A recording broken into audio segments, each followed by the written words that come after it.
toda la lluvia, pero cuando llueve, llueve.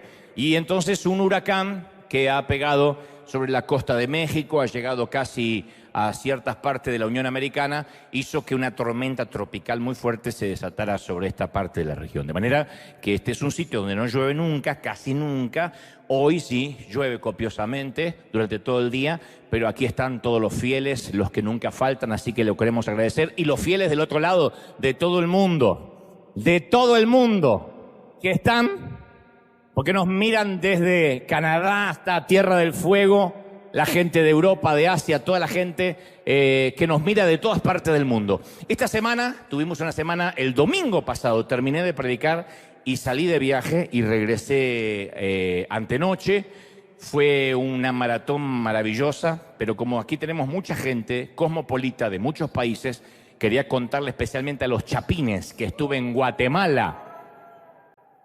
Fue maravilloso llevando esta gira, esta conferencia que llevamos por todo el mundo, en un lugar muy lindo de Guatemala. 2 noches completamente, se vendieron todos los tickets en media hora. Fue una revolución, no pasaba esto en ninguna parte porque los productores estaban sorprendidos. Yo lo atribuyo al hambre, a la sed de Dios. Llegaron muchos políticos, algunos artistas, mucha gente que tiene que ver con el ambiente artístico, que llegaron muchísimos católicos. Esto fue Guatemala, la primera y la segunda noche, repleto los 2 días. Fue maravilloso, porque son casi 2 horas 15, 2 horas 20 de conferencia, donde, como te digo siempre, yo en un universo imaginario cuento lo que haría si fuera presidente de Guatemala por un día, en este caso.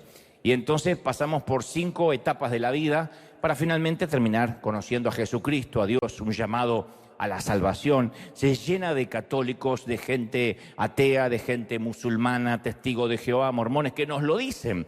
Y estamos sorprendidos por esto. Es una gira que tienen, en realidad, de aquí a fin de año me tocan todavía 30 fechas más. Así que me toca viajar de aquí a fin de año, todavía a Nueva York, a México, me tocan varios estados de los Estados Unidos, pero Guatemala fue maravilloso. Y entonces, como hay mucha gente de Guatemala mirando, a quien les mando un saludo enorme, que estuvieron en alguna de estas 2 noches o se quedaron sin boletos, como mucha gente que nos encontró en los aeropuertos, en los restaurantes, nos decían, nos quedamos sin boletos. Entonces, algunos de ellos contaron cómo fue la experiencia. Esto es Presidente en Guatemala, mirá. Buenas noches, Guatemala.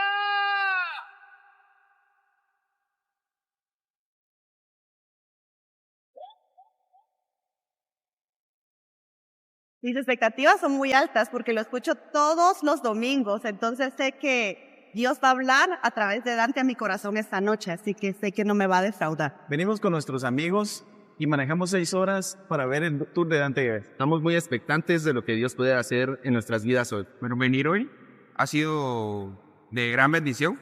Dante Gebel siempre ha hablado mi vida de manera positiva. Nos ha dado mensajes muy contundentes que nos han cambiado la vida. Y hoy consideramos que también va a ser de la misma forma, ¿verdad? Que nos va a hablar y nos va a impactar de manera positiva. Una de las mayores tragedias de la vida es llegar al final del viaje y darnos cuenta que podíamos habernos reído más fuerte. El pasado murió mientras dormíamos, el futuro está en alguna parte, pero este es el momento más grande de nuestra vida. Recomiendo venir a Presidente, pues Dante como predicador es muy bueno y ha cambiado muchos ámbitos de mi vida. Recomendaría mucho a Dante porque es una manera diferente y divertida de buscar de Dios y aprender más de él.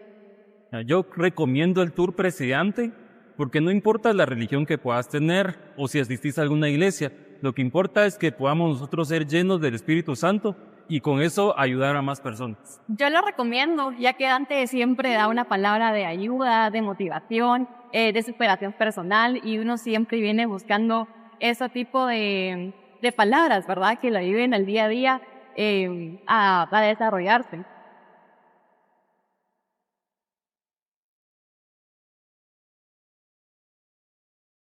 Y ese aplauso no decaiga, que los mejores días están para venir a Guatemala. 2 noches maravillosas en la querida Guatemala. Y tengo que correr. Yo te cuento lo que dice la gente, que obviamente les preguntamos cómo la pasan y todo eso, digo, es para contarle a nuestra gente de River. Y de ahí hicimos el martes en Guatemala en la noche, el miércoles en Guatemala y el jueves a la mañana nos fuimos a El Salvador. El Salvador fue maravilloso también, porque también en una hora no quedaban más boletos, pero no nos podíamos quedar el viernes porque es mucho riesgo. Después el sábado si hay una suspensión de vuelo que yo no esté acá. Entonces pedían 2 funciones también, o 2 presentaciones en El Salvador y no pudimos hacerlo porque ese era el temor. De hecho, el viernes cuando volvíamos suspendieron nuestro vuelo, tuvimos que reprogramar el vuelo, llegar a otro aeropuerto. Yo había dejado mi auto en LAX, tuve que llegar a otro y después ir a buscar el auto a la noche. Detalles que no interesan mucho, pero esos son lo que puede pasar a veces en pleno verano con la amenaza de tormentas. Y entonces el riesgo de volver el sábado era muy alto. Y dijimos, tenemos sí o sí que volver el viernes. Llegamos viernes a la noche, muy tarde, y por eso no pudimos tener 2 presentaciones en El Salvador. Pero El Salvador fue maravilloso. Estaba toda la familia presidencial. Estaba, bueno, Nayib se disculpó, puesto que él estaba reunido con americanos que llegaron ese día, una gran delegación, pero sí estaba su hermano, su cuñada, sus primos, estaban todos ubicados en la primera fila. Obviamente me dieron trato presidencial en El Salvador, ¿eh? Ya te digo, no, yo no piso México si no me ponen lo mismo, ¿eh? Pero fue extraordinario. No, en Guatemala también. En Guatemala también teníamos motos policíacas, autos, guardia de seguridad. Demasiado. Yo me sentía Luis Miguel ahí, porque digo, ¿para qué tanta seguridad? ¿Quién me va a querer matar? Bueno, creo que no. No creo que los pastores me manden a matar. Entonces yo digo, andamos con auto blindado, pero fue bueno porque si no, no hacíamos a tiempo por el enorme tránsito y El Salvador no nos dejó ni un minuto. Teníamos adelante la guardia, la gente del gobierno, a quien les mando un saludo muy especial, a la gente de migraciones también, tanto de Guatemala como de El Salvador, que nos dejaron pasar, nos hicieron pasar por la parte de diplomáticos. Y esto pasaba en El Salvador, vamos que estamos rápido con el tiempo. Mirá, esto pasaba en El Salvador. A todos.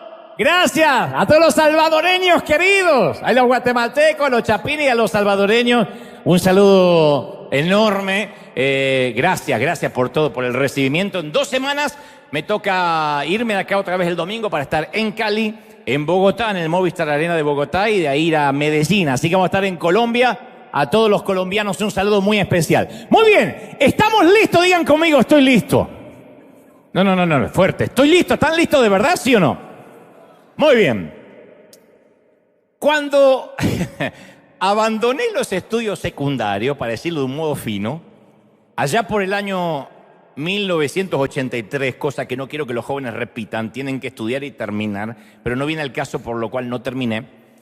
Allá en el año 1983 yo tenía apenas unos 15 años cuando dejé de estudiar.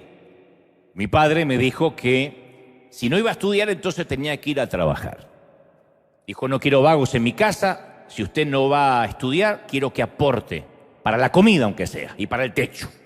Entonces el primer año trabajé en una carpintería muy grande, cuyo dueño era un hombre muy serio, muy parco, un tal Cacciatore, quien era hermano de un famoso brigadier, un militar que había sido el intendente, o sea, el alcalde de la ciudad de Buenos Aires. El segundo año de trabajo, yo ya tenía casi 17, trabajé en una carpintería más pequeña, que era la carpintería donde mi padre era el capataz. O sea, 2 años estuve en la carpintería, en una carpintería grande al principio y una más pequeña donde mi papá era el capataz, o el encargado, el que gerenciaba la carpintería. Y en ambas carpinterías hice el mismo trabajo. Trabajaba en las máquinas, ayudaba a cargar las grandes vigas de madera, aspiraba a acerrín en cantidad industrial. Y los 2 trabajos eran casi idénticos, con una única excepción, una que resultaría ser clave. Yo detestaba la primera carpintería grande, pero me entusiasmó trabajar en la segunda. ¿Cuál era la diferencia? Que el dueño de la primera, Cacciatore, nunca me dirigió la palabra, yo era un chiquito. Cada mañana llegaba muy serio a sus oficinas que estaban a la entrada del enorme galpón y se encerraba allí durante horas. Y lo único que yo sabía de él es que era el hermano de un militar famoso y que era muy exigente. No puedo decir que era un hombre malo necesariamente, Pero apenas arribé como novato a esa carpintería, un viejo empleado me advirtió, me dijo, cierra la boca, haz tu trabajo y mantente alejado del jefe. Pero me encantó, sin embargo, trabajar en la segunda carpintería, porque así mi papá era la autoridad visible absoluta. Al jefe no lo conocía, trataba siempre con mi papá. Si bien mi papá no era la simpatía andante, al menos yo lo conocía. Sabía si mi papá estaba de mal humor, si estaba de buen humor o de mal humor, de buen talante o no, simplemente con ver el movimiento de sus bigotes. Yo ya sabía cómo venía la cosa. Y como lo conocía, disfrutaba trabajar para él. Entonces la manera en que uno se relaciona con el jefe le da sentido a todo. Si el tipo nos disgusta, vamos a odiar nuestro trabajo. Si lo conocemos y nos cae bien mínimamente, vamos a adorar nuestro empleo. Y lo mismo sucede con la percepción que tenemos para con Dios. Entonces, ¿creemos que Dios nos ama como a hijos o nos trata como guardias de un campo de concentración? Porque de la respuesta es la manera en que vamos a servir al Señor o no. Si uno cree que Dios es un señor feudal, un policía cósmico, esperando que metamos la pata, va a ser difícil el servicio y la relación con Dios. Si uno lo empieza a conocer como padre y tiene una relación con Él, es muy sencillo, el yugo se hace muy ligero.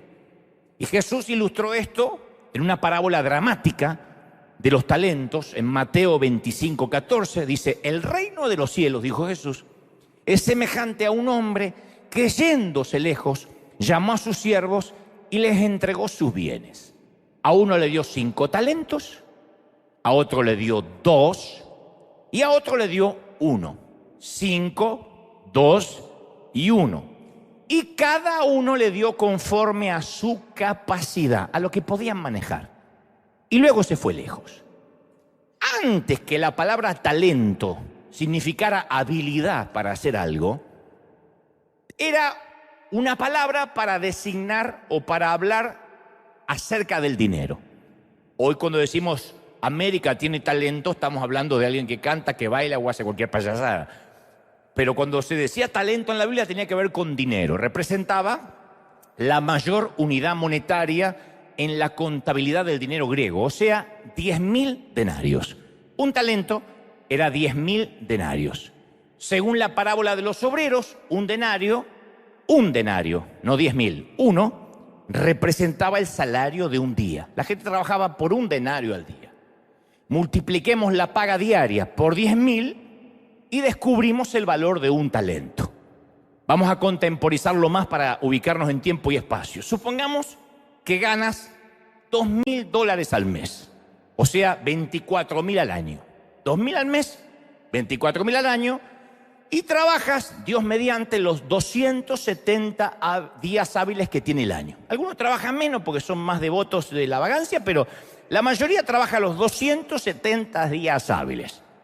Entonces, por consecuencia, estarías ganando unos $88 por día. Para muchos en América Latina esto es una barbaridad, mucho dinero. Para otros es muy poco, pero es un promedio, $88 al día. O sea que en tu caso, si ganas $88 al día, tu talento estaría valorado en 10.000 veces esos $88 diarios. ¿Me explico, sí o no? O sea, ganarías 10.000 veces $88 diarios. O sea que si te dan un talento, como al que le dio uno el Señor, son $880.000. No sé qué harías con $880.000, pero algunos le hicieron los ojitos así. $880.000. De manera que, en nuestra historia, sobre la base promedio de que ganaban unos $88 diarios al día de hoy, el que recibió 5 talentos se hizo de la suma de $4.400.000 en un ratito. $4.400.000 o 5 talentos. El que recibió 2 talentos recibió $1.776.000. Y el que recibió 1, como dije, $880.000. Pero seguimos poniendo esto en perspectiva. Si ganaras $88 al día, estás obteniendo, como te dije, $24.000 al año. Y si ganaras $24.000 al año durante 40 años, porque nunca te aumentan o porque siempre ganas lo mismo, Aún así, los ingresos de toda tu vida en 4 décadas serían $960.000. En 4 décadas ganarías $960.000, casi $1 millón. Solo 80.000 menos que un talento. En otras palabras, a estos 3 tipos se les dio el ingreso de toda una vida, el ingreso de más de 40 años de trabajo en un solo día. Porque si yo hablo que Dios dio 2 talentos, diciendo, parece que a uno le dio 2 centavos, al otro $5. No. Se les dio la fortuna de toda una vida, solo al que menos recibió se le dio la paga de 40 años. Eso es mucho dinero. Y ese es el punto clave de esta parábola. Los talentos y los dones que Dios nos da tienen un alto valor de mercado en el cielo. Entonces Dios no nos confió un talento de $2, ni, como digo siempre, el descuento de Ross en los martes para jubilados. Somos una inversión multimillonaria, ¿sí o no? No es algo así que, bueno, te voy a dar un talentito, no. Somos una inversión multimillonaria. Entonces, como vemos, Dios no escatima sus dones, sino que los prodiga en abundancia. Y tampoco los entrega al azar. Bueno, a este le tocó 1, a este le tocó 2. No. Dice con mucho cuidado en Mateo 25:15, y les dio cada uno conforme a su capacidad, conforme a lo que podían manejar. Entonces, en primera instancia, yo aprendo de que nadie tiene los dones que nosotros tenemos. Los dones tuyos no los tiene más nadie. Nadie. No, Dios no nos da asignaciones de otros, están hechas a nuestra medida. Y en la parábola, los 2 primeros siervos honraron la confianza de su amo. El Señor continúa relatando y dice, el que había recibido 5 talentos, era el que más cobró, fue y negoció con ellos. Ganó otros 5 talentos más, se hizo más multimillonario. Asimismo, el que recibió 2, también ganó otros 2, lo multiplicó. El siervo a que le dieron 5 talentos no lo dejó para más adelante, sino que fue y negoció con ellos, dice la Escritura. Se asesoró sobre inversiones, se suscribió al canal de negocios, buscó una pista confiable, se metió en el negocio quizá de los bienes raíces, se hizo de algunas propiedades, compró algunas hectáreas de campo, compró algún equipo de fútbol argentino que siempre sale campeón y eso trae mucho rédito. Luego le hablaron de una franquicia que necesitaba un buen capital y se asoció con ellos como capitalista inversor, pupusas de Israel. Sopesó sus opciones, procesó las cifras, tomó aire y se zambulló en el riesgo. Invirtió el dinero. El segundo siervo también demostró que tenía planes. La verdad que es cierto, tenía 2 talentos, no 5 como el primero. Pero los puso a trabajar, a funcionar. Y como el primer siervo, negoció e invirtió. Pero corrió riesgos. Los 2 se expusieron a fracasar. Porque ¿quién les podía garantizar a ellos que sus inversiones iban a dar sí o sí buenos resultados? Nadie. Si uno quiere dejar de ser empleado y ser su propio jefe, es un riesgo. Puede salir bien o puede terminar bajo un puente. Es un riesgo. Pero aún así, decidieron correr el riesgo. Y su amo los ensalzó por ello. Cuando regresó de su viaje, aplaudió la actitud del tipo de los 5 talentos. Le dijo, buen siervo y fiel, sobre poco has sido fiel, sobre mucho te pondré, buen siervo y fiel. No le dijo bueno y deslumbrante, ni bueno y famoso, ni siquiera bueno y trabajador. Le dijo solo fiel, bueno y fiel. Una vez que se dirigió al siervo de los 5 talentos, se volvió a aquel que le había entregado 2 talentos. Si había dispensado elogios al gerente de los casi $5 millones, ¿qué va a decirle al que también recibió casi $2 millones? La misma palabra, exactamente la misma palabra, según Jesús. Le dijo, bien, buen siervo y fiel, sobre poco has sido fiel, sobre mucho te pondré, entra en el gozo de tu Señor. No alteró una frase, no omitió honores. El siervo de los 2 talentos, que fielmente a lo mejor sirvió comida a los indigentes, recibe el mismo aplauso que el evangelista de los 5 talentos que llena los estadios. Fruto diferente, elogios iguales. Moraleja o enseñanza, sea lo que sea que Dios nos haya entregado, tenemos que correr riesgos para Dios. Los talentos no sirven para nada. Los dones no sirven para nada sin un buen par de agallas. No sirven. El don y el talento encerrado es como una semilla de mostaza en una caja. Si no se planta, no es planta, no es fruto, es una semilla. Entonces, el único riesgo, el único error, más riesgoso que el mismo riesgo, es no arriesgarse. Es decir, no, a ver si me sale mal. Y el miedo a correr riesgo explica por qué tanta gente, en lugar de vivir a la ofensiva, vive a la defensiva. Yo creo que es una tendencia neurológica o psicótica. Esa debe ser una de las razones que muchos tienen la filosofía que tenía, me acuerdo, una tía mía que decía, mejor pájaro en mano que 100 volando. Y se casó con un viejo que la doblaba en edad. Y le decíamos, pero tía, la tía tendría 50 años, el marido tenía casi 100. Lo conoció, el viejito no se podía ni mover. Le digo, pero la tía no era tan fea, tenía lo suyo, era exótica como todos los Goebbels. Digo, tía, ¿y qué pasó? No sabíamos. Y bueno, decía, es mejor un pájaro en mano que 100 volando, pero eso ni llega a pájaro, tía. Y a veces nos comportamos como mi tía, permitimos que nuestros miedos dicten nuestras decisiones. Entonces tenemos tanto miedo a tomar una decisión incorrecta que para estar seguro mejor no tomamos ninguna. Hace poco yo leí una estadística que muchos de nuestros jóvenes no se están casando no porque no se hayan enamorado, porque tienen miedo a casarse. Y después cuando se casan tienen miedo a ser padres. Y dicen, no, es que todavía no estoy listo para ser padre, tengo 42 y no sabes, lo querés matar. No estás listo para ser humano, para vivir no estás listo. Uno no aprende a ser padre para después ser padre.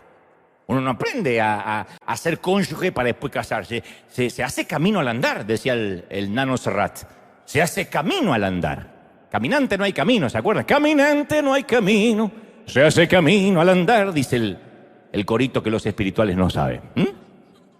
Entonces, la famosa excusa de estar esperando la confirmación de Dios. No, le pedí al Señor un vellón, que era una señal que pidió Gedeón en su momento si tenía que ir a la batalla o no. Y algunos se toman de eso y dicen, le pedí una señal a Dios para que me confirme si debo empezar. Pero la vida sin riesgo no tiene ganancias. El que pide confirmaciones se va a quedar toda la vida ahí. Yo me crié en una iglesia donde todo era pedir confirmación y así se armaban unos matrimonios rarísimos. Porque el muchacho decía, si la chica que me gusta entra con el calcetín verde, es porque es para mí.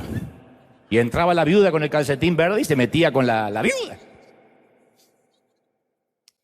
Porque lo hacían como si Dios fuera un horóscopo, ¿no? O bibliomancia, a ver qué me toca. Entonces, lo que no llegamos a comprender es que la indecisión es una decisión. Cuando yo soy indeciso y me quedo quieto, yo tomé una decisión. ¿Cuál es? Quedarme quieto, no hacer nada. Y a veces lo que más nos falta en la iglesia no son más estudios, más recursos, más capacidad. Por supuesto hay que seguir aprendiendo. Yo soy pro aprender, ser autodidacta. No terminé la escuela secundaria y justamente eso hizo que leyera con voracidad, aleatoriamente, hasta con cierta desprolijidad. He leído todos los libros que había en Argentina, se acabaron, los leí todos. Porque yo decía, tengo que prepararme, tengo que capacitarme, tengo que aprender más. Pero insisto, la mayoría de todos los que estamos aquí y los que nos miran en casa tienen un nivel de estudios y talentos más alto, más grande que el nivel de obediencia. Tienen más capacidad que lo que están haciendo con esa capacidad. ¿Y sabés lo que nos está haciendo falta? Un buen par de agallas. Es decir, yo voy a hacer lo que tengo que hacer aunque salga mal. Pero vivimos más por temor en lugar de vivir por la fe. Y esa falta de fe, por consecuencia, termina siendo falta de valentía. Hay una epidemia de pocos hombres, y no estoy hablando de identidad sexual. Hay una epidemia de falta de hombría. Hay una epidemia de hombres amanerados en el sentido de ver la vida, de esperar que si las cosas se den y necesito tener un ahorro y si Dios no me confirma y si no bajan 3 ángeles y la pobre novia o mujer dice, Señor, o te lo llevas o te lo mando una de estas noches, lo ahogo con la almohada. La voluntad de Dios no es un seguro de vida. La voluntad de Dios siempre fue y es y será un plan de riesgo. En el siglo I la iglesia no era un lugar seguro. Por eso la Biblia dice, desde los días de Juan el Bautista el reino de los cielos sufre violencia y los violentos los arrebatan. Entonces formar parte del reino de Dios es algo que no tiene ni remotamente nada de cobardía. El reino de Dios no es pasividad. La fidelidad no se trata de conservar nuestro puesto de defensa y soportar el ataque. La fidelidad consiste en tomar por asalto las puertas del infierno. Alguien tiene que decir amén, ¿sí o no? Las puertas del infierno. Entonces, uno no puede decir aguanto. No. Hay que dejar de creer que Dios nos quiere enviar a lugares seguros para hacer cosas fáciles. Porque hay otra famosa frase que hemos acuñado los evangélicos, que es una falacia, que es: Dios no te va a pedir algo que no puedas hacer o que no quieras hacer. ¿De verdad? ¿Cuándo vemos a Moisés diciendo, oh, me encanta? ¿Qué? ¿Ir contra el faraón? Sí, mi sueño de chiquito. ¿Cuándo? ¿Cuándo, Gedeón? Sí, ir con solo 300 a enfrentar miles. Me va a encantar esa guerra. ¡Por Esparta! No, eso no es, eso es película, eso es Hollywood.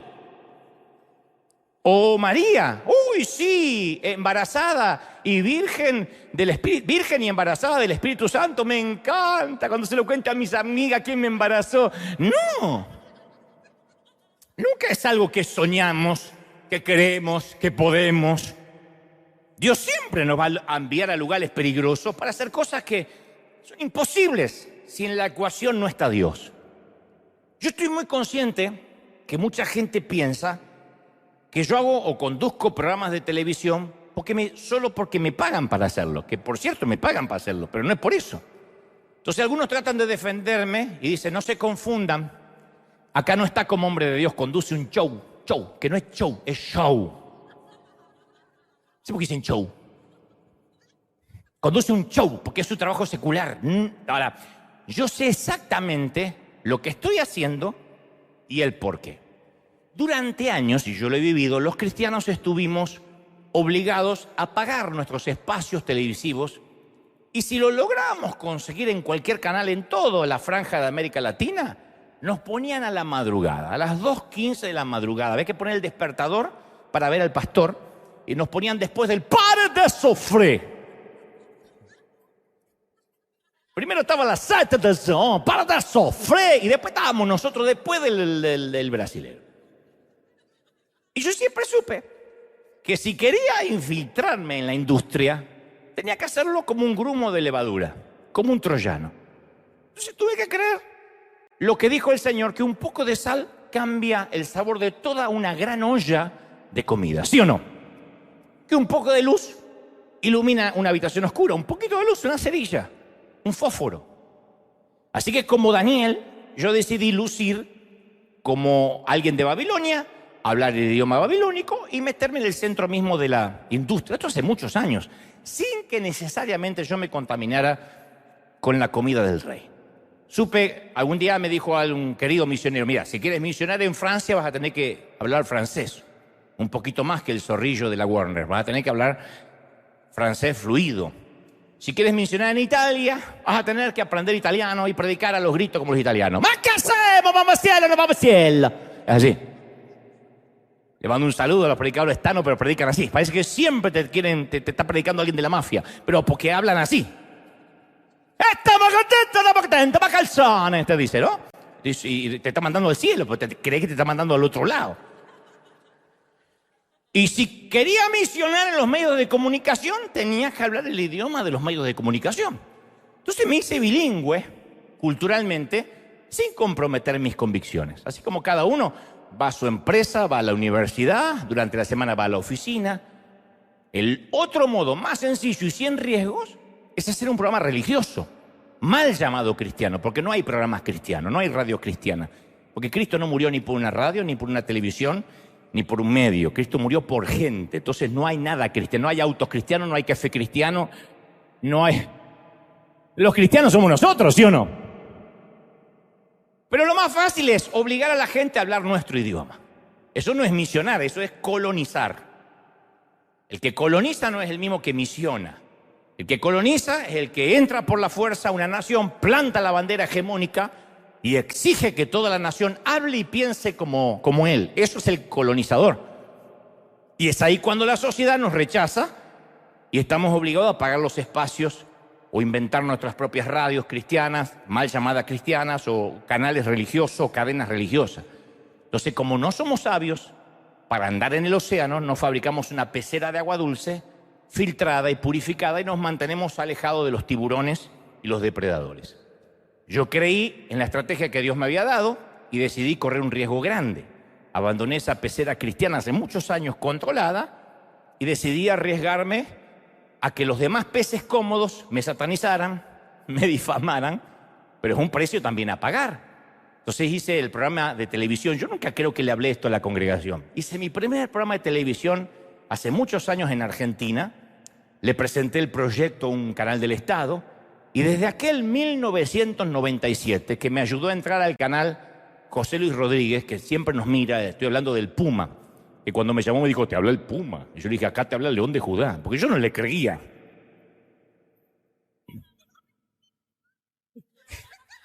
Tuvo como media hora para convencerme que era el Puma. Y él habló con el presidente de la República de Argentina de aquel entonces, don Carlos Menem, para que yo pudiera tener un espacio en la televisión, en prime time. Y durante los siguientes 26 años, desde aquel 1997, por 26 años pasé por un canal de Miami llamado América, otro llamado Mega, que es un canal de costa a costa en Estados Unidos, TV Azteca, que estuvimos casi 2 años en México, después tuvimos un año en CNN, y finalmente un Canal 9 de Argentina, compró el programa. Y hace unas semanas mi socio le ofreció las 2 temporadas del programa a una de las cadenas de streaming más importantes, que tiene 600.000 suscriptores que son hispanos, que van a escuchar las reflexiones todos los días. Y si no terminamos este año, vamos a terminar a fin de año, hay un montón de cadenas que quieren comprar el espacio. Me pagan para eso, es verdad, pero yo puedo entrevistar, puedo hablar de lo que quiero, puedo hacer una reflexión final. Y a cada invitado, que es lo que muchos no saben, yo pude hablarle del Señor, me he hecho amigo de la mayoría, muchos de ellos asistieron a las conferencias de la gira, otros vinieron acá, River estuvieron ahí llorando durante los servicios. He ganado contactos, relaciones con gente que en la vida hubiese entrado a una congregación, artistas, deportistas, personas a las que nunca se le habían acercado para hablar de Cristo. Esa es la parte maravillosa, esa es la cosecha. Pero tuve que pasar por el colador, el tamiz, de gente que me decía, no te vemos con la Biblia en el programa. Quería que yo lleve la Biblia, porque cuando llevan la Biblia piensan que es un talismán. Es la gente que la usa de desodorante en lugar de vivirla. No mencionaste a Cristo. Otros me decían, no hablaste de arrepentimiento. Otros, ¿por qué te fuiste de enlace? Y también te confieso que durante los primeros años, muchas veces, estando entrevistando a algún famoso, yo tenía por dentro una pregunta y decía, ¿qué estoy haciendo acá? Si yo soy predicador. Y te voy a hablar con franqueza. Si uno quiere multiplicar y negociar los talentos que Dios nos regaló, necesitamos salir de los cómodos sillones de nuestros guetos cristianos para acampar a 1 metro del infierno. Eso siempre es riesgoso. Siempre es riesgoso. Siempre. Y cuando uno acampa a 1 metro del infierno, se te van a chamuscar los cabellos, se te van a chamuscar las nalgas. Cuando uno acampa a 1 metro del infierno, vamos a sentir el calor del fuego. Yo siempre digo que mi próximo libro, si tiene un título, se va a llamar así, A 1 metro del infierno. Porque ahí es cuando uno empieza a oler a humo. Cuando uno trabaja en un sitio secular, cuando uno es un grumo de levadura, un grano de mostaza, empieza en ocasiones a tener ese olor a humo. Y yo he decidido que desde hace varios años me iba a alejar de la religión organizada, dejar de jugar a la iglesia y vivir a 1 metro del infierno. Eso no significa que voy a vivir en pecado, significa que voy a estar donde la gente se está por perder, y es ahí donde está River rescatando almas, salvando, ¿sí o no? Alguien tiene que decir amén. Pero en nuestro subconsciente pensamos que cuanto más servimos a Dios, más fácil se nos va a hacer. Pero el crecimiento espiritual nos prepara para misiones más peligrosas. Entonces, mientras más crezcamos, más difíciles van a ser las cosas que Dios nos pondrá a hacer. Cuando llegamos a la Catedral de Cristal, un líder, que alguna vez simuló ser mi amigo, que le mando un saludo, le dijo al querido Juan Carlos Ortiz, fundador de esta congregación, le dijo, invitaste a Goebbels al cementerio de los predicadores, al cementerio de las iglesias, que es California. Y luego le dijo, encima para alentarlo más, le dijo, yo te alerto, dice que Dante solo tiene 3 mensajes. Y luego el cuarto domingo ya no vas a saber qué cuerno predicar. Que era verdad, yo tenía 3. Bailando con la más fea, Don Cohen y Situación Límite. Y viajaba por todo el mundo con esos 3, me los sabía de memoria. ¿Para qué más si la gente cambiaba? Entonces yo después agregué Noemí, Noemí 2, Noemí 3, La venganza de Noemí, Noemí ataca de nuevo, Noemí vuelve, Noemí recargada, pero era lo mismo. Y hasta la fecha, por gracia de Dios, se me acabaron los 3 mensajes, llevamos 15 años en esta aventura maravillosa y me alegro que Dios me tuvo que presionar para que yo tuviera más mensajes que 3. Entonces, cuando Dios nos llama, siempre es difícil, siempre es arriesgado y siempre lo que tenemos que hacer nos obliga a crecer. Es muy raro que el Espíritu Santo nos guíe por la autopista de la menor resistencia. Yo digo siempre, si hace mucho que no chocas contra el diablo, es porque vas en la misma dirección. Sata, ¿cómo va? ¿Todo bien? Bien, y van juntos. Entonces, pues, ¿cómo va a chocar? Pero cuando el Espíritu Santo te da algo es riesgoso, porque eso está en su naturaleza. Hace unos días yo volví a ver el video de nuestro cortometraje en Uganda y hay 2 cosas que me conmueven profundamente. La primera son los rostros de los chiquitos cantando y bailando solo porque ahora tienen baños con puertas. Me decía un embajador de UNICEF, que es amigo, me decía, de todo lo que hicieron en Uganda, ¿sabés qué es lo más importante? Porque en UNICEF ayudamos mucho, la puerta de un baño. No sabés la dignidad que le da eso a las nenas. Porque antes se tenían que bañar en unas duchas que estaban medio semiabiertas y cualquier muchacho se asomaba y estaban ahí desnudas, entonces la mayoría se bañaba siempre con algo de ropa. No sabés lo que es para un adolescente, una niña, un niño, cerrar la puerta con un pasador y bañarse, que para nosotros es normal. Para ellos regalarle dignidad porque no lo tuvieron nunca. Cuando uno puede comer salteado, uno puede vestirse con lo que pueda, dormir donde sea, pero cuando uno tiene que ir al baño, que es un momento íntimo, ya sea para hacer sus necesidades o bañarse, con una puerta entreabierta, con gente que se puede meter, en ese momento tan personal, ahí uno sabe que ha perdido la última de las dignidades. Por eso a los presos en los campos de concentración incluso no se les ponía una puerta. Ahí estaba el sitio para que pudieran defecar, para que todo el mundo los viera. Entonces, cuando yo veo a niños y niñas de Uganda celebrando por ducha, inodoros, habitaciones, uniformes, comida decente, yo cuando los veo siento que entramos a este negocio del reino solo por eso. ¿Estamos de acuerdo, sí o no? Solo por eso. No hay otra razón, solo por eso. Y la segunda cosa que me conmueve, pero hasta las entrañas, porque lo veo y lo veo y lo veo muchas veces, es ver a nuestro equipo. A mí me sorprende mucho de lo que están hechos. Me sorprende, porque los veo trabajar de sol a sol, a nuestro equipo, a nuestros voluntarios, cargando ladrillo, mezclando cemento, levantando paredes, decorando, partiéndose el lomo. Ese tipo de trabajo le acaba la espalda a cualquiera. El día de nuestros voluntarios, en el último viaje, en el más reciente viaje, comenzaba poco después del amanecer y trabajaban hasta bien entrada en la noche. Y yo cada vez que los veo siento lo que un papá, al ver a su hijo graduándose o logrando un sueño grande. Entonces nuestros voluntarios de River realmente han demostrado que aman a Dios con todas sus fuerzas. Pero no son los que fueron a África. Los chicos que están aquí de Welcome Team, que estuvieron hoy bajo la lluvia recibiendo a la gente, tapados, los sugieres, los que no fallan. Yo estoy súper orgulloso de ellos, de todos ustedes. Pero digo siempre, no hay solo un hombre en esta tierra, no hay un líder que pueda lograr tanta infidelidad y esfuerzo. Solo Dios produce ese tipo de devoción. Solo Dios puede hacer que alguien trabaje, se esfuerce. ¿Estamos creyendo eso, sí o no? Y yo crecí en una iglesia a cuyos miembros se nos enseñaba a ser espectadores. Mientras que esperábamos que el Señor venga al rescate en las nubes, en un arrebatamiento. Y en nuestra cultura, el pastor era quien buscaba de Dios. Nosotros éramos como los israelitas, que Moisés suba a la montaña y que nos diga lo que Dios quiere. Entonces siempre es mucho más fácil que sea otro el que ore por nosotros, el que sirva por nosotros. O sea, de que de forma sutil nos fomentaron una codependencia espiritual, una dependencia vicaria de Dios. Entonces, ¿de verdad creemos que el Señor subió a la cruz y resucitó para que toda nuestra vida cristiana sea sentarnos 2 horas una vez a la semana bajo un techo? ¿De verdad nuestra vida cristiana es sentarnos 2 horas una vez a la semana? ¿Para eso el Señor subió a la cruz?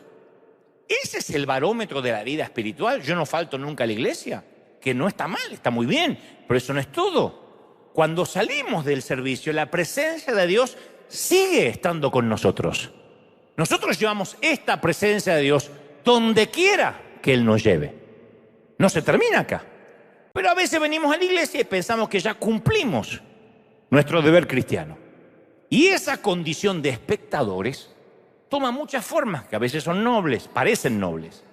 Por ejemplo, hay gente que cree, yo creo, y hay mucha gente que cree que sembrar para las misiones es la inversión más grande que podemos hacer. Lo creemos sí o no. Ahora, podemos hacerlo por motivos egoístas, con motivaciones incorrectas. A veces puede que escribamos un cheque para calmar la conciencia. O sea, damos para que sea otro el que vaya. Pero si Dios te está llamando a ir, no a África, a donde sea tu vecino, y todo lo que haces es dar o congregarte, entonces también estás desobedeciendo. No podemos decir, Señor, heme aquí, envíalo a Él. Somos nosotros. Yo ayer leía que el 31 de octubre de 1517, un fraile agustino llamado Martín Lutero decidió correr un riesgo altísimo, tuvo las agallas de desafiar al status quo al atacar la venta de indulgencias cuando la iglesia oficial de ese entonces vendía los pases, las indulgencias, una suerte de fast pass, pero para irte al purgatorio y zafar del infierno. Entonces Lutero clavó un documento con 95 tesis en las puertas de la iglesia de Wittenberg, Alemania, y comenzó la reforma protestante que deviene en lo que hoy estamos aquí. Y esos actos de valentía cambian el curso de la historia. Él hacía lo que creía que era correcto, cualquiera fueran las circunstancias, las consecuencias. Entonces a veces uno se cansa de jugar a no perder. Y esto va para las mujeres. Las mujeres no los enamora un tipo que siempre juega a no perder. Esto se lo digo a los tipos. Si no puedes conquistar, dice, no me mira. No te mira porque la cobardía no subyuga. Lo que subyuga a la mujer no es que te estires la cara y aparezcas con la cara de refresa así, como una tortuga ninja, hombre. Lo que subyuga a la mujer no son musculitos en el gimnasio, porque uno cree que se hace musculito y las mujeres caen de nalga, y no pasa eso. Lo que subyuga a una mujer es la seguridad de un tipo, la protección, alguien que diga, yo sé para dónde voy. Por eso uno ve a veces chicas tan bonitas con tipos tan feos. Pero son feos y seguros. ¿Y qué hace con este? Y sabe para dónde va, cómo va a ir y cómo vamos a llegar hasta ahí. Y después está lindo, que tiene una neurona sola que se quiere suicidar de soledad, que no llega a ninguna parte. Entonces, cuando uno no tiene planes, está como el fariseísmo cómodo. Entonces uno se cansa de tomar decisiones sobre la base de la propia comodidad personal. Y es entonces cuando uno necesita ponerse en pie, entrar en acción y decir, yo tengo que hacer algo con mi vida. ¿Estamos de acuerdo, sí o no? ¿Sabes por qué hay tanta gente que no corre riesgos? Porque no tienen una meta. No hay peor cosa que alguien que no tiene una meta. Y la falta de meta o de planes es una falta de fe. Vivir un día a la vez no es no tener metas.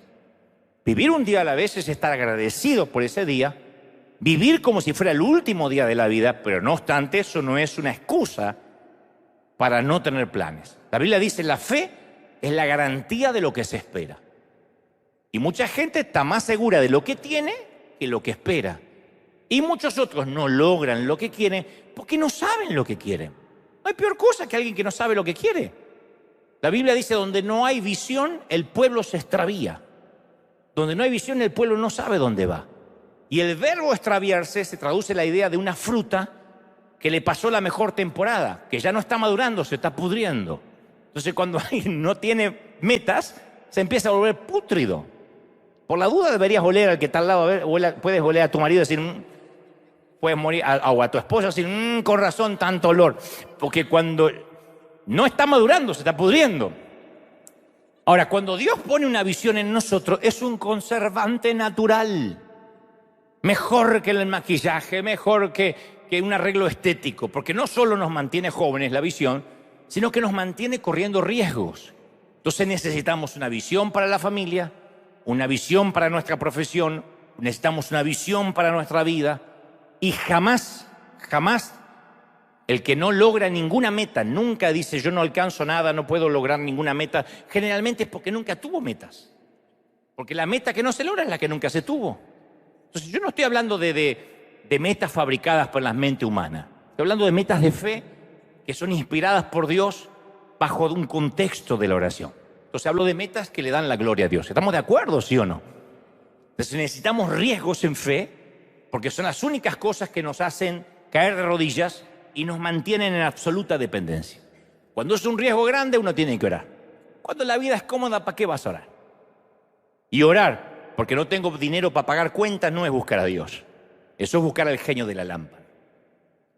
Orar, porque me quiero casar y me estoy muriendo solterón, eso no es buscar a Dios.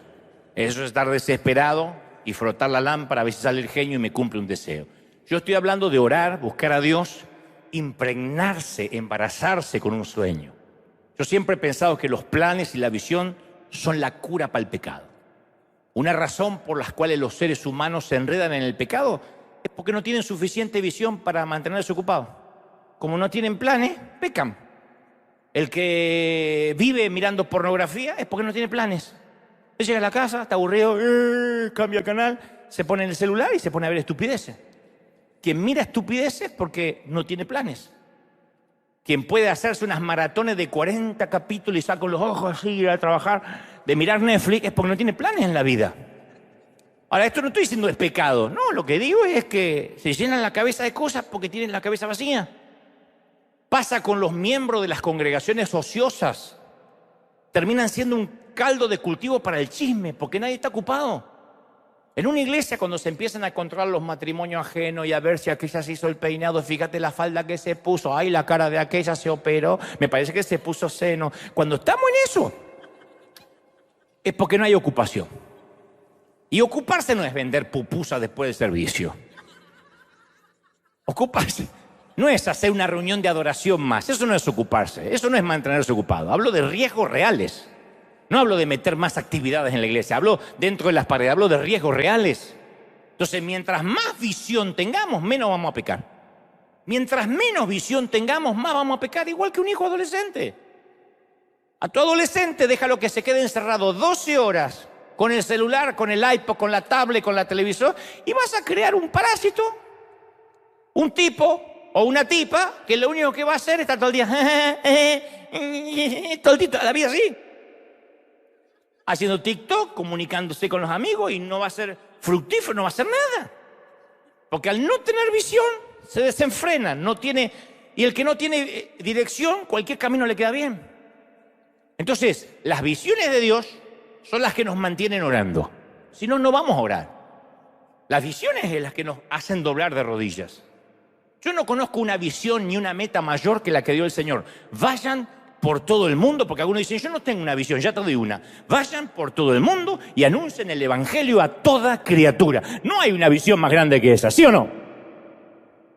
Alguien tiene que celebrar por esa gran visión, ¿sí o no? Por todo el mundo. Eso es algo más grande que cualquier sueño. Entonces necesitamos gente que tenga temor, más miedo a perder buenas oportunidades que miedo a cometer errores. Los errores vamos a cometer. ¿Cómo que no? Yo estoy en todos lados en internet diciendo, mirá lo que dijo, mirá esta herejía, mirá, pero ¿por qué yo no cierro la jeta desde que tengo 19 años? El que no habla nunca, ¿cómo se va a equivocar? Yo me equivoco y mucho. Y este miedo a equivocarse fue el error del tercer siervo de la parábola al que se le confió un talento. Que de ese tercer siervo aprendemos una importante lección. Dice, y llegando también, el que había recibido un talento le dijo, Señor, te conocía que eres un hombre duro, que ciegas donde no sembraste y recoges donde no esparciste. Tuve miedo y escondí el talento bajo tierra. Entonces, comparemos la reacción del tercer siervo con los dos primeros. Los dos primeros fueron y negociaron. El temeroso fue y escondió. Los dos primeros invirtieron. El miedoso enterró. Los dos primeros se subieron a una rama. El tercero se abrazó al tronco. Este último cometió el error más trágico entre los que hayan recibido dones: no beneficiar con su talento al Señor que le dio ese don. Todo el mundo tenemos talento, todos, ¿eh? Acá no hay ninguno que no tenga talento. Todos tenemos un talento. Ahora, ¿cuánto invierte en sus talentos para la ganancia del Señor? La gran pregunta es, ¿por qué Dios nos empacó como nos empacó? ¿Cómo explicas tú tu sexto sentido para los números? Hay gente que para los números es así. Yo soy malísimo para los números, pero hay gente que para la contaduría es genial, para la matemática. Parece un japonés, un chino, porque son buenos los orientales para eso. Debes tener algún abuelo chino, quién sabe a dónde anduvo tu abuela, pero eso viene de alguna parte. ¿Nunca te preguntaste por qué tienes esa habilidad? Otros tienen facilidad para aprender idioma, pero no el Spanglish, ¿eh? Aparca la troca, te llamo para atrás. No, hay gente que habla idioma. El otro día conocí a alguien que habla 5 idiomas a la perfección. Yo no puedo hablar ni 1 y medio. Yo hablo el castellano, creo que bastante bien, el español de Cervantes, y después hablo como Kimo Sabi, el que acompañaba al Señor Solitario. Cama, yo querer, esta noche dormir.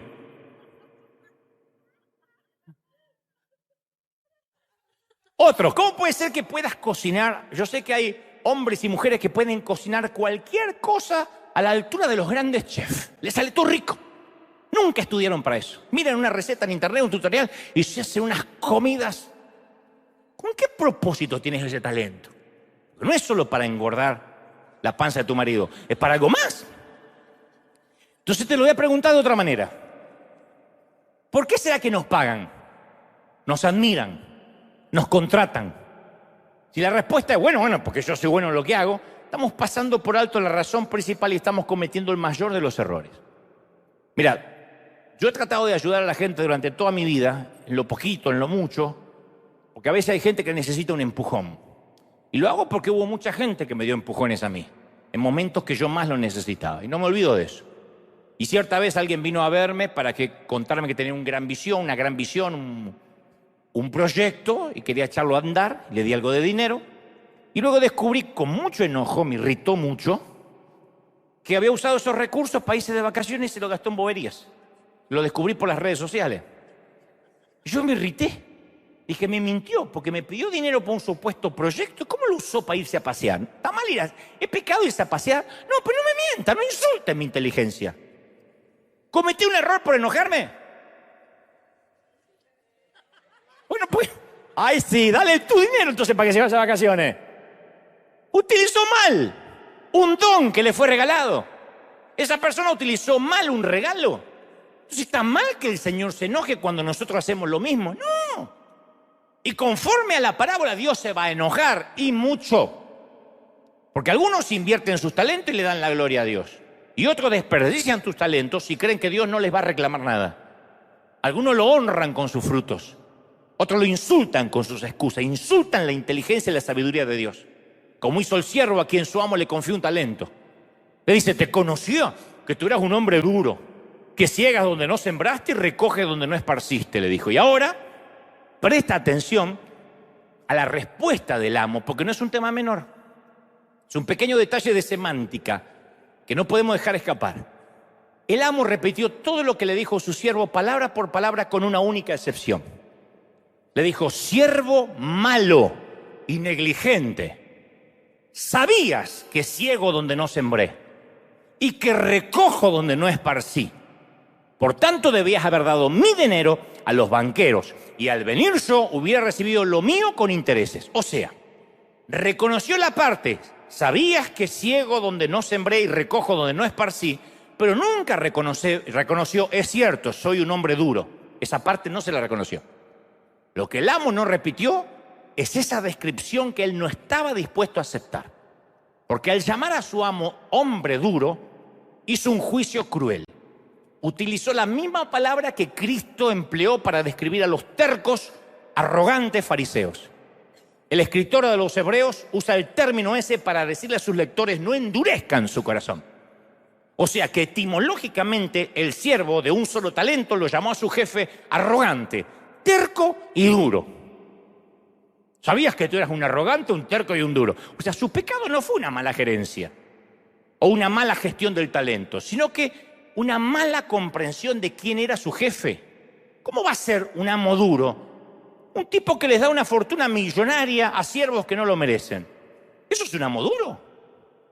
Un jefe duro bendice de esa manera, te da lo que te podrías ganar toda una vida en un solo día. Dios es infinito en abundancia. ¿Alguien lo cree, sí o no? Cualquier cosa menos duro. Esto es como a veces pasa cuando un empleado cuyo jefe, a pesar de su ineptitud, le pagó de manera generosa, porque a mí me ha pasado un montón de veces, de pagarle de manera generosa a alguien que le tuvo una paciencia de monje tibetano, le maté el hambre durante años y después sale hablando mal. Yo, puede ser, aunque sea por dignidad. Cuando a veces contratamos a alguien y lo soportamos y le damos sin que se lo merezca, ¿cómo alguien puede hablar mal de quien le mató el hambre? Es injusto. Y el siervo de un solo talento nunca conoció quién era de verdad su amo. Conocía su rostro, conocía su nombre, conocía su voz, jamás conoció el corazón de su Dios. Y a consecuencia de eso se lo rompió. Uno puede conocer la voz de Dios, las canciones de Dios, la predicación de Dios y no conocer el corazón de Dios. Podía haberle preguntado a los otros cómo era su jefe, pero no lo hizo. El tipo era un miserable cobarde y resulta que la culpa no era de él, era del jefe duro. Yo lo enterré porque eras tú un jefe duro. O sea, ahora la culpa era del jefe. ¿Qué hizo el amo? Ordenó deshacerse del que jugaba a lo seguro. Era incapaz de correr un mínimo riesgo. Y no suaviza el veredicto. Siervo inútil, echarle a las tinieblas de afuera. No dijo, y bueno, por lo menos no perdiste el talento. Tenés uno y me das uno. No. Entonces hay un montón de gente que viene a la iglesia, conocen su nombre, sus costumbres, incluso frecuentan la presencia de Dios. Pero nunca conocieron el carácter de su Dios. Y en consecuencia no usan sus talentos para Dios. ¿Quién es ese siervo inútil? Cualquiera de nosotros. Si alguna vez usamos nuestros talentos para otra cosa que no sea la gloria de Dios, o si creemos que Dios es un Dios duro, que está pendiente de que cometamos un pecado para enviarnos al infierno. De ese modo vivimos una vida de talentos enterrados. ¿Cuánta gente hay capacitada que no hace cosas por miedo a no contaminarse con los mundanos? Por miedo a, no, si me junto con gente no cristiana me van a contaminar a mí. Lo que te decía hoy del programa de televisión. A mí no me contaminó ninguno. Y yo he entrevistado a drogadictos, a prostitutas, he entrevistado a borrachos, a gente lujuriosa, gente que practica todo tipo de pareja swinger. Los he tenido delante mío y nunca me han contagiado. Porque mayor es el que está con nosotros que el que está en el mundo. ¿Lo creemos, sí o no? Entonces a veces escondemos nuestros dones multimillonarios en una lata de café, metemos la lata en un estante de la cocina y no reportamos ninguna ganancia a Dios.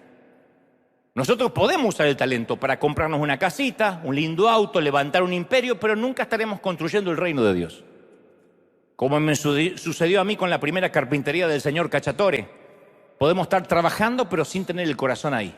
Con un corazón frío, apático, linfático, abúlico, indolente. Y algunos por temor a cometer un error no hacen nada. Y otros por temor a tomar una decisión equivocada en pro del reino no toman ninguna. Y algunos pierden la oportunidad. Y solo ofrecen lo que ofreció el siervo, excusas. Y van a escuchar siervo, malo y negligente. Y algunos tenemos que aprender de alguna vez por todas lo que yo dije desde que comenzó la pandemia de parte del Señor. ¿Cómo te ama el Señor? Creo que eso es lo más duro para que muchos entendamos. ¿Cómo nos ama el Señor? Somos tan duros con nosotros. Hay gente que deja de congregarse y dice, no, es que yo metí la pata. En otra palabra está diciendo, Dios es un Señor duro, que si yo voy a la iglesia estando en pecado me va a liquidar. O sea, no me congrego por culpa de que Él es duro, no que yo necesito misericordia. Es durísimo ver a un Dios legalista. Por eso yo insisto con ver a Jesús con ojos nuevos. Solo el que es papá o mamá va a entender a Dios más que aquel que solo es hijo. Porque a mí me costaba mucho ver quién era Dios, porque yo a Dios lo veía como a mi papá, esperando si se le movía el bigote para ver si estaba feliz o triste. Pero cuando fui padre, todo cambió. Cuando fui papá, me di cuenta de que, ¿qué no hacemos? ¿Qué no haría por tu hijo? ¿Qué no haríamos por nuestro hijo? ¿Lo echaríamos de casa porque choca el auto? ¿Echaríamos a nuestra niña de casa porque derrama soda sobre la mesa? Viene embarazada, hija, ¿la tiras a la calle porque ha deshonrado tu apellido? Obviamente, no vas a apoyar su conducta, no la vas a aprobar, pero no la vas a dejar ir, vas a decir, bueno, ahora a mirar para adelante, mi hija, hay que salir adelante. ¿Qué no harías por un hijo? Y algunos dicen, estás haciendo apología de pecados. No, estoy haciendo apología de lo que es el amor de un padre. Él no es un hombre duro, es un amor incondicional, ¿sí o no? Mira lo que dice el Salmo 3 y después me dice si Dios es duro o no. Misericordioso y clemente Jehová, lento para la ira, grande en misericordia. No contendrá para siempre, no guardará enojo. ¿Cuántos de nosotros guardamos rencor? El Señor no. No solo, no ha hecho con nosotros conforme a nuestras rebeliones, a nuestras canalladas, ni nos pagó conforme a nuestras metidas de pata. Porque como la altura de los cielos sobre la tierra, sí aumentó su misericordia, dijo David, sobre los que le temen. Así como está lejos el oriente del occidente, así hizo alejar de nosotros nuestras rebeliones. Como el Padre se compadece de los hijos, se compadece Jehová de los que le temen. Esas palabras de verdad muestran a un Dios arrogante, duro, terco, legalista. Entonces Él nos colmó con dones, con talentos. ¿Qué es lo único que tenemos que hacer? Asumir un riesgo. Él no nos va a dejar fracasar, no te va a dejar fracasar. Algunas cosas van a salir mal. A mí me siguen saliendo cosas mal. Pero yo no cambiaría nada en esta vida por haber estado cambiando esta vida riesgosa por un sillón reclinable y un televisor grande. River es una iglesia para los que se atreven a acampar a 1 metro del infierno, aunque huelan a humo. Si estás buscando una iglesia cómoda, River se está transformando, como dijo hoy la querida profeta, en una iglesia que acampa a 1 metro del infierno. Es un sitio para los veteranos sobrevivientes de las guerras de la vida. Es un sitio para los que vienen rotos, para los que vienen quebrados, para los que están acostumbrados a la valentía, al riesgo, para aquellos cuyo segundo nombre es peligro. Yo me llamo Dante Peligro Gebel. Porque nuestros líderes y voluntarios están hechos de eso. Por eso nos sentimos orgullosos. Entonces estamos orando por una revolución mundial, por una revuelta de los arriesgados que creen en un Dios bueno, generoso, subversivos, que miren con nuevos ojos a Jesús. ¿Estamos de acuerdo, sí o no? Y Él nos invita a soñar con el día, yo todos los días sueño con el día que Él apoye su mano sobre mi hombro y me diga, bien hecho, siervo y fiel. Sobre poco has sido fiel, sobre mucho te pondré. Entra en el gozo de tu Señor. ¿Te dirá eso el Señor? ¿Podrá decirte, has sido fiel en lo poco? Era poquito lo que podías hacer, pero ahí estaba, fiel. Dios bendiga tu fidelidad. Yo lo dije hoy al iniciar el servicio. Dios bendiga tu fidelidad. Yo no estoy haciendo una apología que cuando haya una tormenta tropical salgas a la calle o en medio de huracanes, pero caramba, Dios bendice la fidelidad del que dice, si me mojo, ¿qué se pierde? Si viene la falla de San Andrés y me traga el auto, sigo caminando, pero yo voy al servicio, yo me congrego, yo recibo. Dios bendiga tu fidelidad. Vamos, escuadrón, dale un aplauso al Señor de señores. ¡Aleluya! Cuando te pongas de pie, dale un aplauso grande para que se una la gente de todo el mundo. Celebremos que el Rey está en la casa. Escuadrón de emergencia. ¡Wow! ¿Tú lo crees? No, ¿de verdad que lo crees? Hay algo nuevo que viene sobre River. Dios bendice tu fidelidad. Levanta tus manos al cielo y vamos a orar, Padre, en la misma unción, en la misma presencia. Yo oro, Dios mío, para que tu gloria, para que tu presencia lo llene todo. Levanta las manos al cielo ahora y comienza a clamar conmigo. Señor, he hablado lo que creo, me has dicho que diga a este tu pueblo, a este tu ejército, a estos tus obreros de primera línea, a los que nos miran desde casa, a los que estaban detenidos, estancados, diciendo no puedo. El Señor me dice que te diga, corre riesgo, usa lo que te he dado. Levanta las manos y dile, Señor, enlístame. Yo quiero ir a donde el fuego enemigo casi se puede sentir en el rostro, donde salga oliendo a humo, acampando a 1 metro del infierno. Y eso va a tener un costo, iglesia. Eso va a traer difamación, congregación. Eso va a traer crítica, porque los que no hacen nada, porque los que nunca invierten, porque los que nunca se arriesgan, van a criticar a los que están en la vanguardia. Iglesia, levanta las manos y clama al Señor. Que venga lo que venga, que se levante lo que se levante contra la iglesia, las puertas del infierno no prevalecerán. ¡Uy! Impresionante. Levanta las manos, bebe. Más. Yo estoy orando ahora por los que están en casa. Reciban ahora una unción de agallas nuevas, de valentía. Esas agallas que nos hagan llegar lejos, que nos hagan acampar donde las granadas enemigas explotan alrededor. Y el Señor me dice, vienen tiempos donde yo voy a usar mis valientes, tiempos de transición, tiempos de cambio en la manera de predicar, en los paradigmas.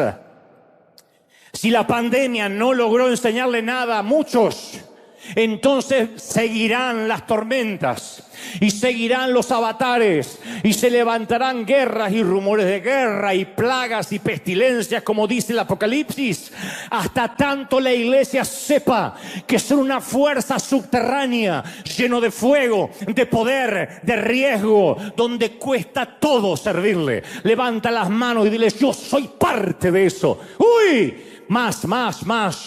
Y Dios no está buscando gente calificada. Dios califica al que busca. Dios no está buscando gente santificada. No creas eso. Dios santifica al que busca. La santidad vendrá como propósito, vendrá como parte de esa elección, como parte de ese llamado. Yo lo creo. Padre, todos orando, todos. Levanta las manos, iglesia, todos orando, todos en casa. Yo he sentido fuertemente la gloria del Espíritu llenándolo todo. El Señor me dice que te diga, hay cosas nuevas que tengo para ti y han estado allí cerca, pero no las has visto porque no has creído y has pedido confirmación. Basta de confirmación, iglesia, cree. Basta de confirmación a caminar sobre las aguas. Luego las aguas se abrirán, pero a mojarse los pies, hombre, a mojarse los pies, mujer. Es tiempo de emprender, de correr riesgo. ¿Qué puede pasar? La vida es una sola, no se admiten ensayos. Y hay del otro lado gente que estaba diciendo, yo esperaba una confirmación. No habrá confirmación, habrá órdenes. Y a veces solo tendrás un 40, un 30% de seguridad que esto podría ser de Dios. Suficiente. Y se ha hecho mucho con menos que eso. Aún con un 10% de ¿será que Dios me manda? Por las dudas, tírate al agua. Si Dios no te mandó bajarte de la barca, de igual modo estará allí para sostenerte. Honrarás a Dios creyéndole que le creías. ¿Me oíste? Creyéndole que le creías, honrarás a Dios. Uy, Señor, yo pensé que me mandaste. Honra más a Dios a eso que el que está en la barca pidiendo cuarta, quinta, sexta confirmación antes de poner un pie cobarde sobre el agua. Crece. Vamos, madura haciendo cosas para mí, dice el Señor. Arriésgate. Arriésgate que en las mesas, en las cenas, en los almuerzos de otras familias hablen mal de ti. Arriésgate que en internet digan cosas espantosas. ¿Qué importa? Si trabajamos para el público de uno, si trabajamos para los ojos de Dios. Y al final del día Dios dice, yo soy el que te dirá buen siervo fiel o siervo negligente.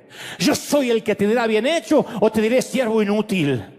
No hay pastores que respondan por nosotros, no hay gente, no hay comadre, no hay padre, no hay cuñado, no hay esposo, no hay hijos que respondan ese día frente al tribunal. Estaremos solo el jefe y nosotros. Y yo sé que el Señor me dirá, siervo fiel, has sido fiel en lo que yo te mandé. Te has quedado ahí hasta que yo te cambié la asignación. No te muevas, como dije durante la pandemia, no te muevas hasta que no venga una nueva orden. Haz lo último que te dijo que tenías que hacer. Hay mucha gente del otro lado diciendo, pero Dios no me habla hace 10 años. Y bueno, yo te pregunto, ¿qué te ordenó hace 10 años?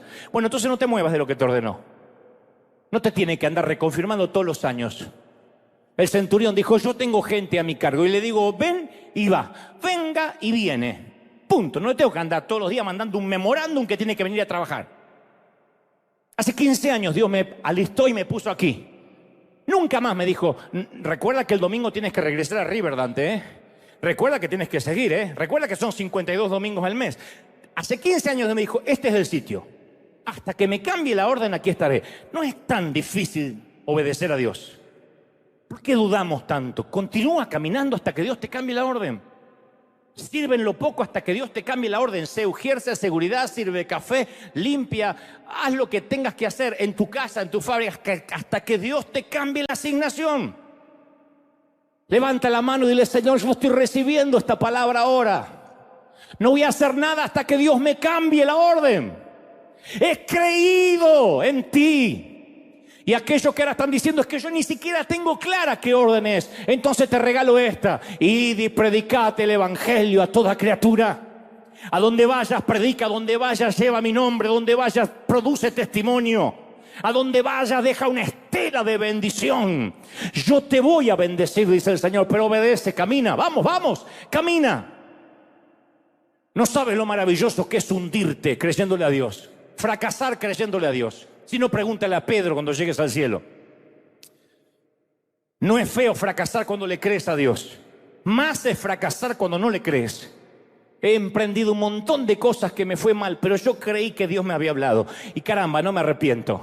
Me entrenó, me preparó, me forjó carácter y estoy dispuesto a volver a hacerlo. Le creo a Dios como un niño.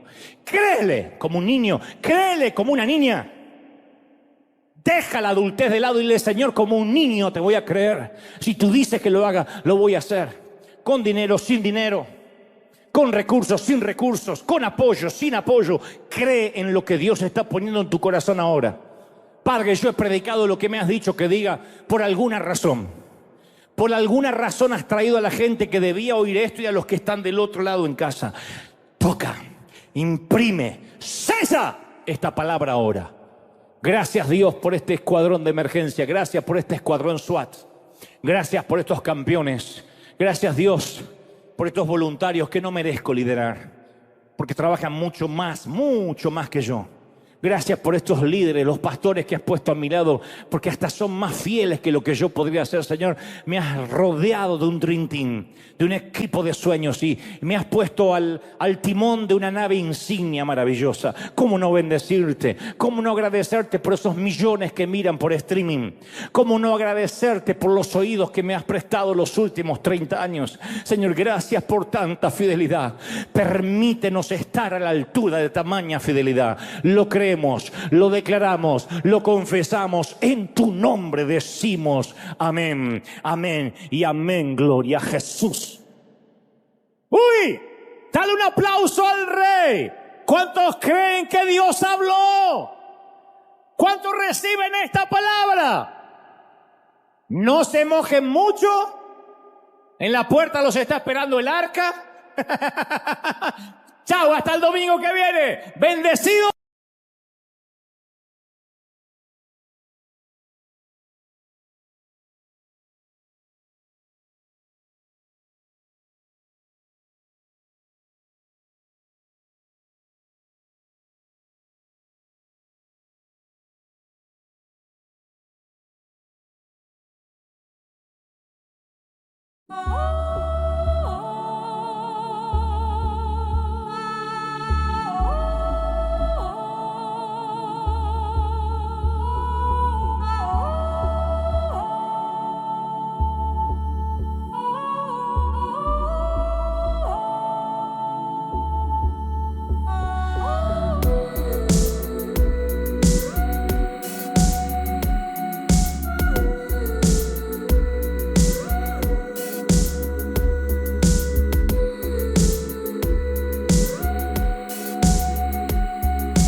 to Kermit Sewer Slide. We're all gonna splash, we shan't be denied. Nothing quite beats it, it's the ultimate ride. So join us to Kermit Sewer Slide. Oh hey oh.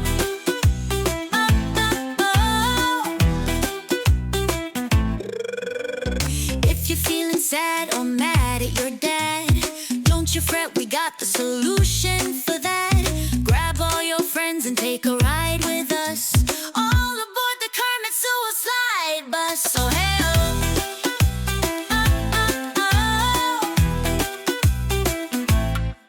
Oh hey oh.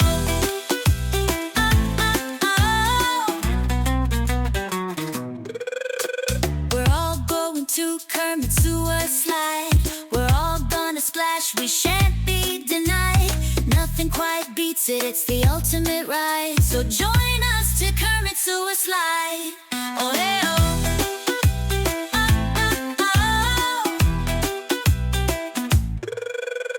Go ahead, give all your stuff away. You won't need it anymore anyway.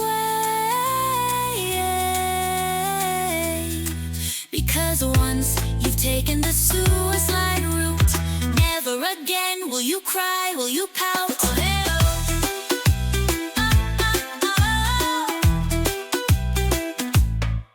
Oh, hey, oh.